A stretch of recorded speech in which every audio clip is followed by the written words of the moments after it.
In 2022, Cyberpunk Edgerunners broke all of our hearts. It was rightfully praised for its outstanding and lovable characters, its absolutely brutal plot, its loyalty to its source material, and the fact that there was zero bullshit.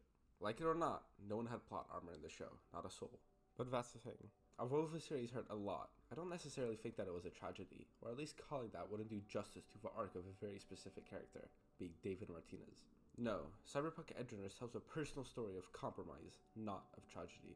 To explain this opinion of mine, I'm going to reveal to you the 6 shifts that David's character went through to get to this compromise, and I doubt you'll be disappointed. Let's get into it. To start off, let's fix a common misconception of Cyberpunk Edgerunners. The vast majority of David's pain did not necessarily occur throughout the course of these 10 episodes. He was already very much in the trenches when the show started, and that is all because he was an Olympian-level misfit. He was a poor kid in a rich kid academy. It's not even that he was poor necessarily, it's the cultural differences that came with the class difference at his school. David has basically lived in an entirely different world from his classmates, so he talks differently, acts differently, thinks differently, and therefore is different. In David's mind at least, there was just virtually no way he could become friends with his colleagues, and the fact that they bullied him didn't help, so I guess he was right. It's not like he didn't try either. Remember, he was a straight-A student, one of Arasaka's brightest. It just didn't end up mattering. Honestly, after feeling so isolated from his classmates on a social level, he probably was left with no dreams or direction of his own. So it was easier for him just to follow his mom's dream. Sure, he mentions wanting to drop out, but it's clear that his fear of being a disappointment to his mom, who he really cares about, is much greater than his desire to get away from the academy. So what do we know about David at this point? The lack of belonging he feels makes him feel lost. He has no dreams or direction of his own. His mom has a ton of significance in his life. You could go as far as to say that his mom is his life. And lastly, he is only following his mom's dream. This will be the first example of David following someone else's dream, not his own. Now that we've identified what state David is in at the start of the show, let's look at the first big shift he goes through, which is his mom's death. Remember, at this point in time, Gloria is the biggest aspect of David's life. She is the thing that has the most meaning to David. So, when he lost her, it was absolutely devastating.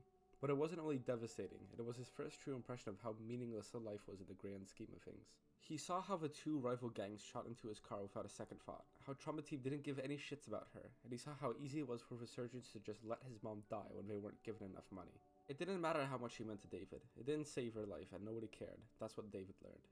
After this obliteration, David is just trying to get by. He's a lost soul with absolutely no direction, even more so than before. Hell, his anger and grief was enough to abandon his mom's dream, beat up his bully, and get expelled from the academy. He's so lost. It wasn't even a surprise that he would follow Lucy like a puppy right after this. He needed to find a sense of belonging to cope with the fact that his life might be meaningless in the grand scheme of things too. Belonging would also be the perfect coping mechanism for him because if he's with people he cares about, he won't feel meaningless. Let's do our David update. He's even more lost than before now, but he has the slightest sparkle of hope that Lucy gave him. He's also been introduced to his fear of being nothing, as well as the possibility that his life and his mom's life might be completely meaningless in the grand scheme of things. Lastly, he has no real goal or direction in his life after his mom's dream for him practically died with her.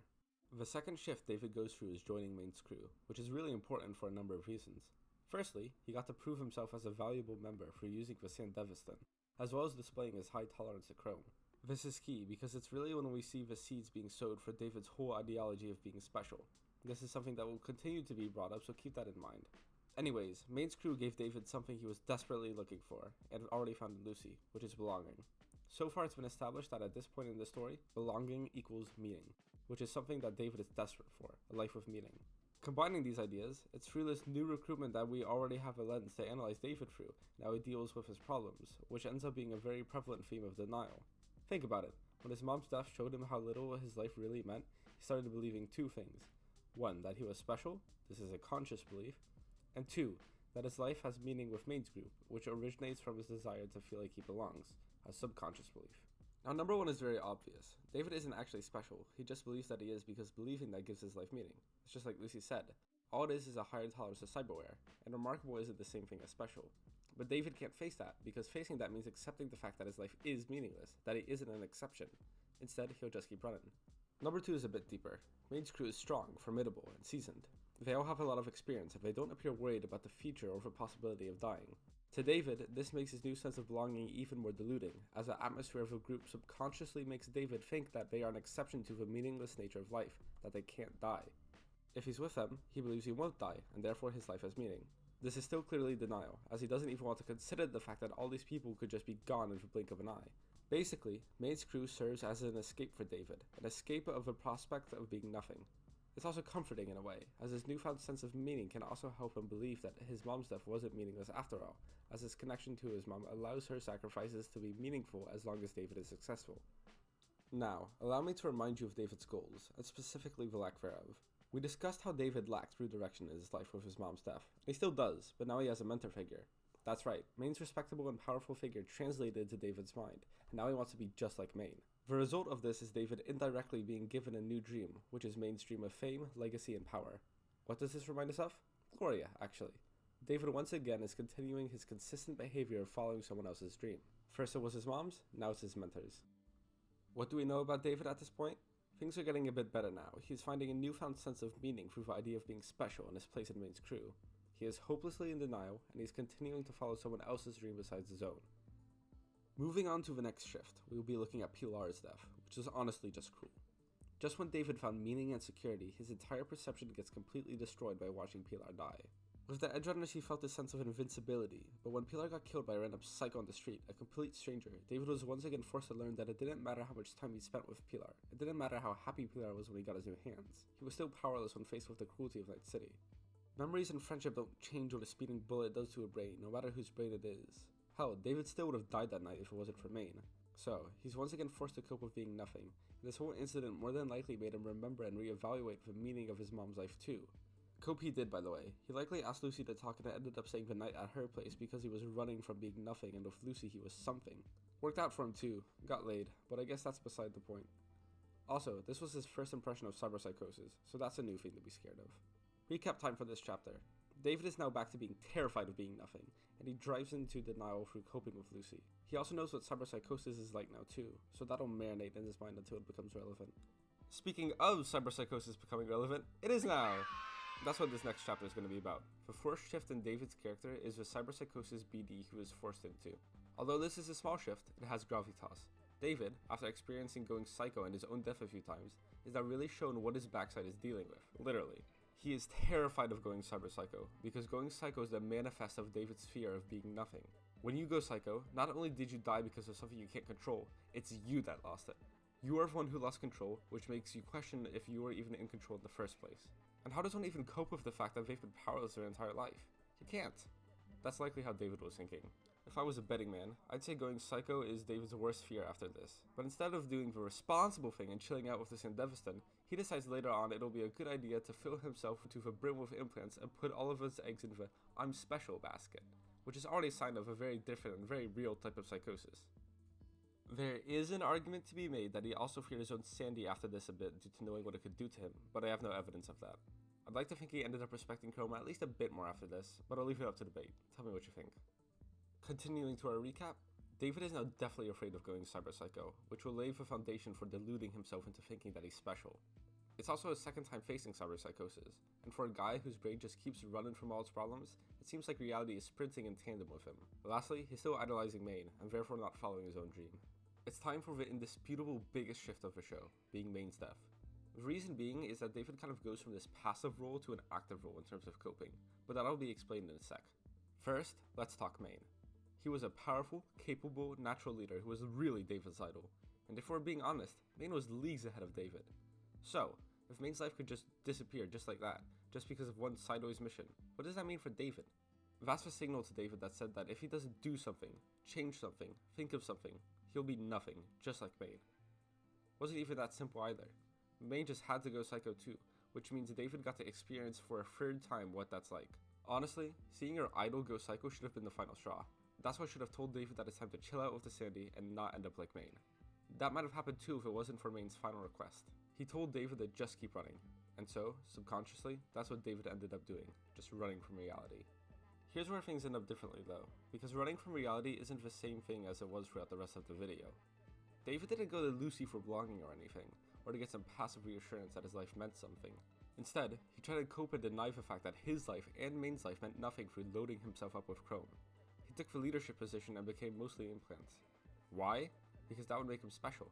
If he could rock being a practical robot with a military-grade implant, he could truly convince himself that he's special, that he's not just someone who can be killed so easily, that he does have meaning. It doesn't just give himself meaning either. After Maine died, David took up Maine's dream of legacy and power, following in his footsteps to bring honor and meaning to his death. It doesn't even stop with Maine. Gloria's death also gets meaning because of this. David basically adopts this in recognition of the ones who made me the man I am today mentality, which is him showing the world that he only made it this far due to their sacrifices. Therefore, if David makes it big, really big, his mom and Maine's deaths wouldn't have been for nothing, and so their lives would have meaning. Being able to bring meaning to the deaths of these two characters would bring a lot of comfort to the insecurities David has had throughout the entire show as a result, those insecurities being his struggle with the prospect of having no real purpose or meaning. Let me be clear though, David isn't some noble guy that has been honoring the dead at the heart of his moral guide. He is doing this purely out of fear, desperation, and denial. He's running. He's running from not being special. He's running from Maine and Gloria having lived for nothing. And he's running from his fear that he's just a pointless waste of oxygen. That's what I personally think is the most fucked up part of all of this. David is destroying himself and focusing on the dead people because he's scared, psychotic, and delusional. And rather than finding his own goal and purpose in life, which he still hasn't done, he decides to try and bring meaning to the dead just for the sake of coping, for the sake of survival. And for him, that might just be survival. Leaves the question though, how long can he keep this up? That was one hell of a chapter, but let's recap before I finally start to answer why Cyberpunk wasn't a tragedy. David is now at his lowest, despite it looking like he's at his highest. Anything he does is for others, also that he can ultimately comfort himself and deny reality for as long as possible. He starts to load himself up with Chrome and is already showing signs of cyberpsychosis, so things are not looking good. Time for the last shift he goes through. This last shift David goes through is technically 2 shifts, but because it happened so gradually I decided to count it as one. The shift started when he saw on the TV how much going to the moon cost, and ended when he decided to sacrifice himself so that Lucy could see her dream through. Going to the moon cost 250k eddies, cheaper than he thought. This was major, because for the first time in David's life, a dream, granted it wasn't his, but a dream nonetheless, felt obtainable. It was Lucy's dream too, the most important person in his life, the only one he really cared about. So when Faraday told David that the pay for a big job was the exact amount David needed to help Lucy accomplish her dream, that's when it started to click. Slowly but surely, fighting for Lucy would go from his subconscious to conscious motivation as the mission continued. He's been given a clear goal, a solid direction. The result of this, he ignores his own needs. He doesn't care about going cyberpsycho anymore. We saw this too. We saw how recklessly he was using the Sandevistan. How? When hearing that Lucy was kidnapped, he hardly hesitated to install the cyberskeleton, despite likely knowing it was a trap. Then in the air, with Lucy clinging onto him, that fateful shift came. David stopped running. He faced reality as it was, and accepted the fact that his life was only built around his own fear and insecurities. He accepted how his identity and goals were only built around other people. He's accepted that he wasn't special, not at all. He accepted that he never had a dream of his own, so maybe he never deserved to have meaning. He accepted being nothing. He did this for Lucy. She still had a dream to see through. I ain't worth it, Lucy. Besides you, I got nothing left. But you still have a dream to stick around for. Need you to see it through. That's my dream. Honestly, nothing else ever really mattered. And he would help her see it through.